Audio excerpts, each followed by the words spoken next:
लोग देखते हैं आयत के बारे में। किसके बारे में? आयत के बारे में। आयत को अंग्रेजी में कहते हैं रेक्टेंगल। क्या कहते हैं बाबू? आयत को रेक्टेंगल। आयत को अंग्रेजी में क्या कहते हैं? रेक्टेंगल।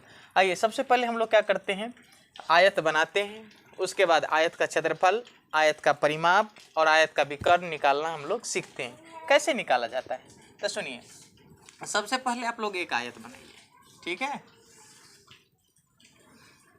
आयत में क्या सब होता है? वो लंबाई होता है और चौड़ाई होता है। तो ये क्या हो गया, आप नाम भी दे सकते हैं, A B C D. A B C D, A B C D क्या है? ए बी सी डी एक आयत है, ठीक है। तो ये भुजा क्या हो गया इसका? सबसे बड़ी है आयत में, तो ये हो गया लंबाई। क्या हो गया बाबू? ये लंबाई। ये क्या हो गया? चौड़ाई,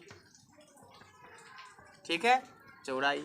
इसके सामने देखिए, जितना बड़ा ये भुजा उतना भी बड़ा ये भुजा इसके सामने में भी है, तो ये भी होगा लंबाई। जितना बड़ा ये उतना बड़ा ये भी भुजा, तो ये चौड़ाई है, तो ये भी क्या हो जाएगा? चौड़ाई, ठीक है। ये क्या हो जाएगा? चौड़ाई।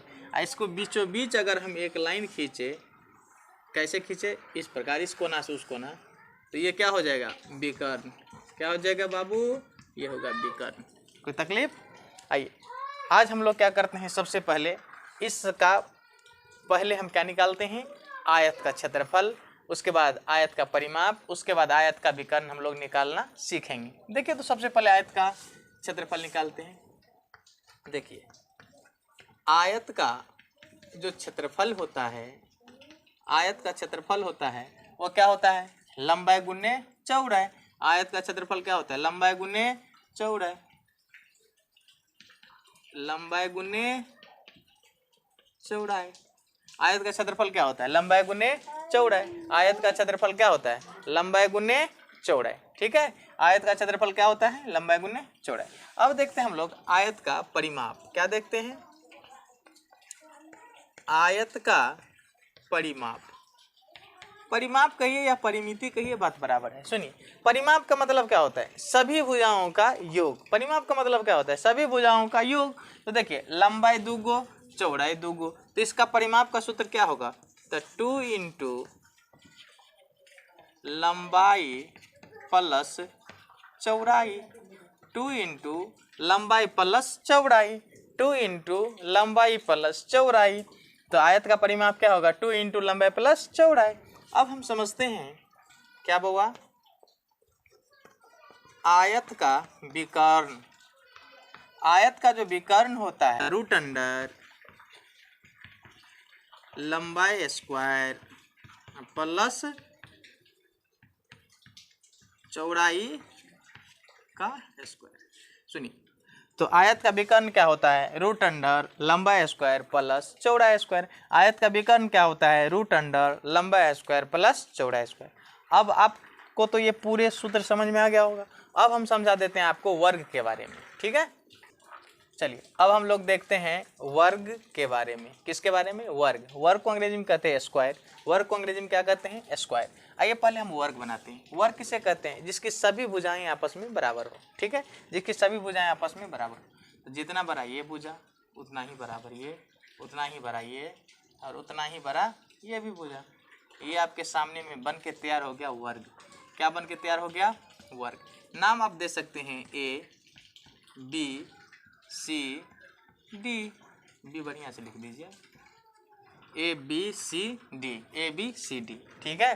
तो सुनिए ए बी सी डी, ये क्या है? वर्ग की भुजाएं। यह क्या है? वर्ग की भुजाएं।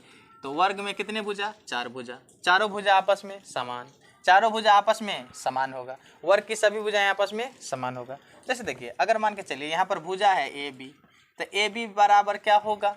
ये भी भुजा बी सी, बराबर में डी सी, बराबर में ए डी। क्योंकि वर्ग है ना, सब भुजा आपस में क्या होगा? बराबर होगा। अगर इसको हम बीचों बीच एक लाइन खींचे, इस कोना से इस कोना, तो ये क्या कहलाएगा? विकर्ण। क्या कहलाएगा? विकर्ण। इस कोना से इस कोना भी खींचेंगे तो वो भी क्या कहलाएगा? विकर्ण, ठीक है। अब हम समझते हैं वर्ग का क्षेत्रफल। सबसे पहले क्या देखते हैं बुआ? वर्ग का क्षेत्रफल। वर्ग का क्षेत्रफल। वर्ग का क्षेत्रफल क्या होता है? सुनिए, वर्ग का क्षेत्रफल क्या होता है? ये होता है भुजा स्क्वायर। वर्ग का क्षेत्रफल क्या होता है? भुजा स्क्वायर। वर्ग का क्षेत्रफल भुजा स्क्वायर। ये पूरे वर्ग का क्षेत्रफल क्या होगा? भुजा स्क्वायर। ठीक है, अब हम समझाते हैं आपको वर्ग का परिमाप। वर्ग का परिमाप, परिमाप क्या होता है बुआ? किसी भी चीज का परिमाप क्या होता है? सभी भुजाओं का योग। तो सुनिए, इसमें सब भुजा क्या है? बराबर है। तो कै गो भुजा है? 4 गो। 4 गो भुजा बराबर है, इसीलिए वर्ग का परिमाप क्या होगा? 4 गुने भुजा। वर्ग का परिमाप क्या होगा? 4 गुने भुजा। अब हम समझाते हैं आपको वर्ग का विकर्ण। वर्ग का जो विकर्ण होगा वो क्या होता है? तो वर्ग का विकर्ण होता है √2 गुने भुजा। वर्ग का विकर्ण क्या होता है? √2 गुने भुजा। वर्ग का विकर्ण क्या होता है? √2 गुने भुजा। ठीक है, वर्ग का विकर्ण क्या होता है? √2 गुने भुजा। यहाँ तक अब हम आपको तो वर्ग का विकर्ण तक पता हो गया।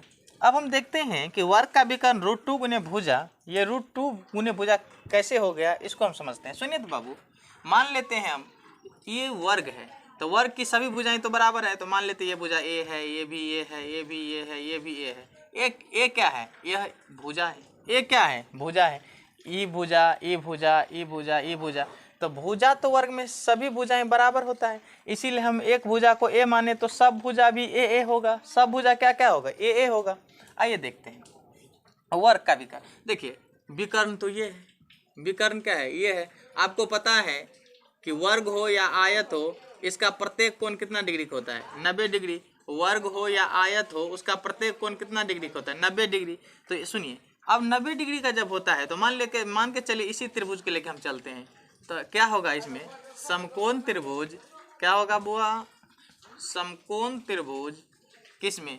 बी सी डी में। समकोण त्रिभुज बी सी डी में। समकोण त्रिभुज बी सी डी में। समकोण त्रिभुज बी सी डी में। ठीक है, तो अब हम किस में देखते हैं बुआ? समकोण त्रिभुज,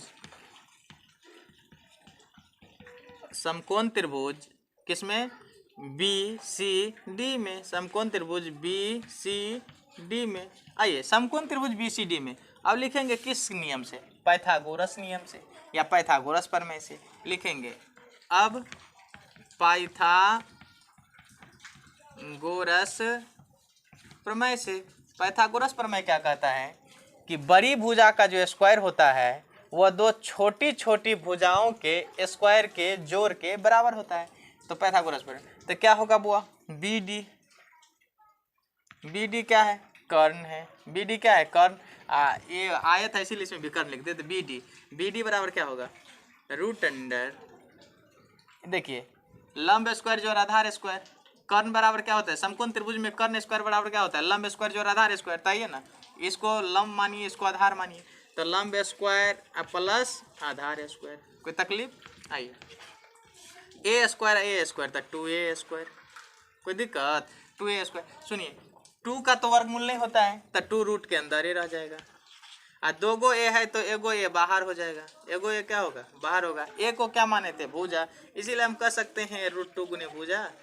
√2 गुने भुजा। तो आपको पता है वर्ग का विकर्ण बराबर क्या होता है? √2 गुने भुजा। वर्ग का विकर्ण बराबर क्या होता है? √2 गुने भुजा। ठीक है।